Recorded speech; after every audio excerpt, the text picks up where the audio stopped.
Asexual reproduction की हम अगर प्लांट्स में बात कर रहे हैं तो चलिए एक एग्जांपल लेते हैं। और सबसे पहला हमारा एग्जांपल है वाटर हायसिंथ। इसको कॉमनली टेरर ऑफ बंगाल के नाम से भी जाना जाता है। इसका बड़ा आतंक है पानी के अंदर, एक्वेटिक इकोसिस्टम के अंदर ये एक बहुत बड़ा टेररिस्ट है जो हमारी इकोसिस्टम में फैल चुका है।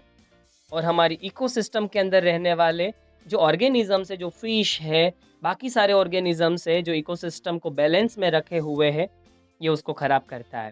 कहते हैं कि वाटर इकोसिस्टम में वीड्स की तरह फैलने वाला ये प्लांट इन्वेसिव वीड्स के नाम से भी जाना जाता है।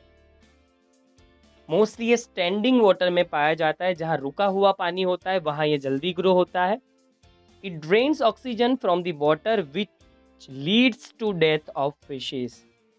इसके रूट्स वाटर में से डाइल्यूटेड ऑक्सीजन खींच निकालते हैं तो पानी में ऑक्सीजन का लेवल कम हो जाएगा, और जो ऑर्गेनिजम्स वाटर में रहते हैं तो बाकी ऑर्गेनिजम्स को सरवाइव करने के लिए ऑक्सीजन नहीं मिलेगा, और ऐसी इकोसिस्टम में फिशेस और बाकी सारे जो एक्वेटिक ऑर्गेनिजम्स है उनकी डेथ हो जाएगी। This plant was introduce in India because of its beautiful flowers and shape of leaves. ये सबसे इंपॉर्टेंट चीज़ है। सोचिए ये प्लांट हमारा नहीं था, ये इंडियन इकोसिस्टम में नहीं पाया जाता था, नेचर ने इसको इंडिया में ग्रो नहीं करवाया था, ये कोई और इकोसिस्टम का पार्ट था जो इंडिया के बाहर थी। इसलिए इसको एलियन स्पीशीज भी कह सकते हैं। आप लोगों ने बायोडाइवर्सिटी वाले चैप्टर में समझा कि जो एलियन स्पीशीज होती है वो बाहर की कंट्री से हमारी कंट्री के इकोसिस्टम में आती है और हमें डैमेज करती है। कुछ ऐसा ही कह सकते हैं। इसके ब्यूटीफुल फ्लावर्स और इसके लीव्स के शेप को देखते हुए हम इसको ऑर्नामेंटल प्लांट्स की तरह यहाँ लेके आए थे, और आज इसका रिजल्ट देखिए, ये इन्वेसिव वीड्स की तरह पूरी इकोसिस्टम को खराब कर रहा है। पर ऐसे क्यों? क्योंकि अगर एक सिंगल प्लांट भी इकोसिस्टम में घुस जाता है, स्टैंडिंग वाटर के अंदर घुस जाता है, कोई लेक के अंदर, पॉन्ड के अंदर जब एंटर हो जाता है, तब वो एक्सट्रीम स्पीड से रिप्रोडक्शन करता है। और वो जिस स्पीड से रिप्रोडक्शन करता है उससे बहुत सारे प्लांट्स फॉर्म हो जाते हैं और पूरा पॉन्ड बस इसी प्लांट से भर जाता है। और फिर जितने ज़्यादा प्लांट्स होंगे उतना ज़्यादा ऑक्सीजन खाएंगे और पानी में ऑक्सीजन खत्म, फिर अंदर रहने वाले ऑर्गेनिज्म की भी डेथ हो जाएगी। और ये ऑफसेट नाम की चीज़ फॉर्म करते हुए बहुत सारे प्लांट्स फॉर्म करता है। कई बार ऐसा होता है जो चीज़ दिखती बहुत ब्यूटीफुल है पर वो होती नहीं है, उसका बिहेवियर अंदरूनी कुछ और होता है। कहते हैं ना, दो चेहरे होते हैं इंसान के, एक बाहरी जो दुनिया के लिए होता है, और एक अंदरूनी जो वो किसी को नहीं दिखाता, वो छुपा के रखता है। एक और चीज़ भी कही जाती है कि मोर को देखकर कौन कह सकता है कि ये इतना ब्यूटीफुल जो बर्ड है वो सांप को खाता होगा। हाथी के दांत खाने के अलग और चबाने के अलग, काफ़ी सारे मुहावरे हैं और कुछ ऐसा ही यहाँ पर भी हुआ। इसकी ब्यूटी बहुत ही आइकॉनिक है, पर ये वीड की तरह स्प्रेड हो जाता है और पूरी इकोसिस्टम को खराब कर देता है। मैं आपको एक और चीज़ बता दूं, सूरत के अंदर जो तापी रिवर है उसके अंदर इसका बड़ा आतंक है। ये प्लांट बहुत ही ज़्यादा फैल चुका है और इसके पीछे गवर्नमेंट 3-4 करोड़ से भी ज़्यादा रुपए खर्च कर चुकी है। फिर भी ये वापस से ग्रो हो गया है, क्योंकि इसका छोटा सा भी पोर्शन अगर रह गया वहाँ स्टेम का, रूट का, वहाँ से ये वापस डेवलप हो जाता है और एक्सट्रीम स्पीड से रिप्रोडक्शन करता है। फिर वापस से इन्वेजिव वीड की तरह स्प्रेड हो जाता है पूरी इकोसिस्टम के अंदर। और ये इसीलिए हो पाता है क्योंकि नेचर ने इसको बहुत फास्टर रिप्रोडक्शन दिया है, इसलिए कहीं पर भी ये बहुत इजीली और फटाफट से स्प्रेड होने लगता है। और इसके रिप्रोडक्शन का जो यूनिट है उसका नाम है ऑफसेट। एसेक्सुअल रिप्रोडक्शन में हम बात कर रहे हैं एक नई टेक्निक की, और वो है नोड्स के जरिए वेजिटेटिव प्रोपोगेशन। मैंने आपको शुगर केन का एग्जाम्पल पहले भी दिया था। चलिए वापस एक बार देखते हैं। Origin of the new plantlets, मतलब छोटे छोटे plants, arise from the nodes present in the modified stems of plants.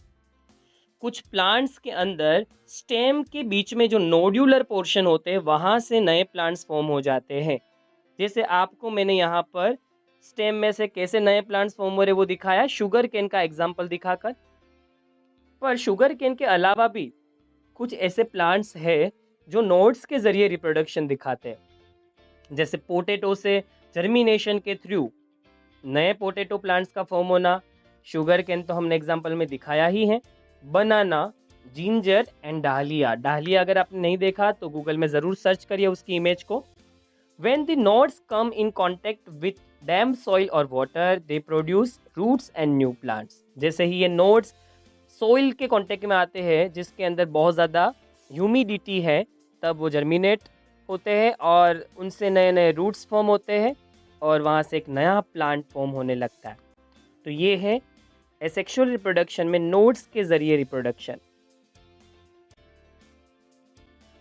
कुछ एग्जांपल्स देखते हैं वेजिटेटिव प्रोपोगेशंस के अंदर।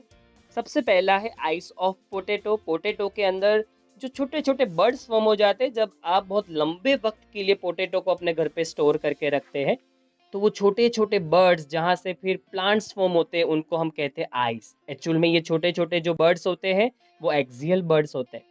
आप जानते होंगे एक्सियल बर्ड और टर्मिनल बर्ड के बारे में, हम पढ़ चुके हैं 11 साइंस के अंदर। बनाना के अंदर राइजोम्स पाए जाते हैं और एक और भी तरीका है बनाना के अंदर, वो है सकर। मैंने सकर की फिगर आपको दिखाई है। जिंजर के अंदर राइजोम्स, एडवेंटिशियस जो रूट आपको दिख रहे फिगर के अंदर लिखे हुए वही राइजोम्स है और वैसे ही राइजोम्स बनाना के अंदर नए प्लांट को फॉर्म करते हैं। पर एक और तरीका भी बनाना के अंदर है, वो है सकर फॉर्म करके वेजिटेटिव प्रोपोगेशन करना।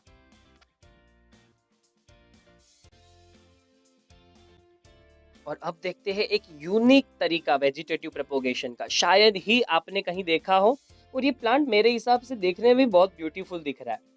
Adventitious birds arise from the notches present at margins of leaves of Bryophyllum। Bryophyllum नाम के प्लांट्स में आप देखिए कि लीव्स की जो नोचिस होती है वहाँ से छोटे छोटे छोटे छोटे प्लांट्स आप देखिए कि सीक्वेंस में ग्रो हो चुके हैं और वो बहुत ही ज़्यादा ब्यूटीफुल दिख रहा है।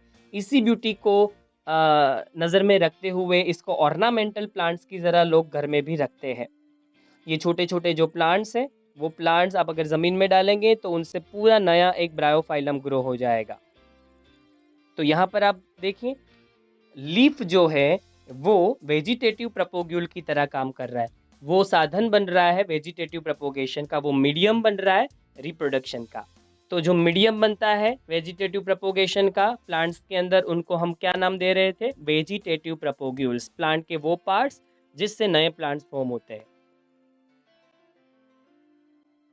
वेजिटेटिव प्रोपोगेशन ह्यूमन के लिए क्या बेनिफिशियली रोल प्ले करता है? अगर हम हमारे बेनिफिट्स की बात करें तो वेजिटेटिव प्रोपोगेशन हमारे लिए भी बहुत फायदेमंद साबित हुआ है। Vegetative propagation is fully used, largely used by Gardner's and farmers for commercial purposes. जैसे कि आप अगर फार्मर हैं या फिर आप गार्डनर हैं और आप रोज़ की फार्मिंग करते हैं, आपका रोज़ बेचने का बिजनेस है, तो आपको सीड्स डालने की कोई ज़रूरत नहीं रहती है। कुछ प्लांट्स सीड्स फॉर्म नहीं करते या तो कुछ प्लांट्स के अंदर सीड्स की रिक्वायरमेंट नहीं है। रोज़ की फार्मिंग करने के लिए आप नए रोज़ प्लांट ग्रो करवाना चाहते हैं तो स्टेम को कट करके ज़मीन में डाल दीजिए, नए रूट्स फॉर्म हो जाएंगे, नए लीव्स फॉर्म होने लगेंगे। अगर आप शुगर कैन ग्रो करवाना चाहते हैं आपके फार्म के अंदर तो शुगर कैन की नोड्यूल से ही आपके फार्म के अंदर शुगर कैन्स नई प्रोड्यूस हो जाएगी। तो इस तरीके से वेजिटेटिव प्रोपोगेशंस बहुत सारे प्लांट्स को इजीली फॉर्म करने का एक रास्ता बना के देता है। Shifting from asexual reproduction to sexual one.